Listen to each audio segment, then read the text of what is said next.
Hi అండి. Welcome to our channel MC devotional knowledge. ఈరోజు వీడియోలో వినాయక స్వామి గురించి మీకు ఎంత తెలుసు అనేది తెలుసుకుందాం. వీడియోలో 8 క్వశ్చన్స్ ఉంటాయండి. అట్లీస్ట్ 4 క్వశ్చన్స్కి ట్రై చేయండి. ఆన్సర్ తెలిస్తే కామెంట్ బాక్స్లో కామెంట్ చేయండి. గణేష పురాణం ప్రకారం కృతయుగంలో వినాయకుడు ఏ రూపంలో అవతరించారు?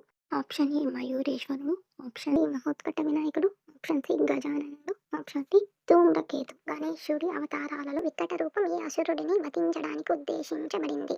ఆప్షన్ ఏ కామాసురుడు, ఆప్షన్ ఏ లోకాసురుడు, ఆప్షన్ సి మోహాసురుడు, ఆప్షన్ డి మస్తరాసురుడు. వినాయకుడికి ఎందుకు ఒకే దంతం ఉందో వివరించే ఒక కథలో ఆయన దంతాన్ని ఎవరు విరిచారు? ఆప్షన్ ఏ కార్తికేయుడు, ఆప్షన్ బి ఇంద్రుడు, ఆప్షన్ సి పరశురాముడు, ఆప్షన్ డి గజముఖాసురుడు. ఏ పురాణం ప్రకారం వినాయకుడు గంగానది తీరంలో తపస్సు చేస్తున్నప్పుడు తులసీదేవి ఆయనను వివాహం చేసుకోమని కోరింది? Option A Shiva Puranam, option B Brahma Vaivarta Puranam, option C Skanda Puranam, option D మత్స్య పురాణం.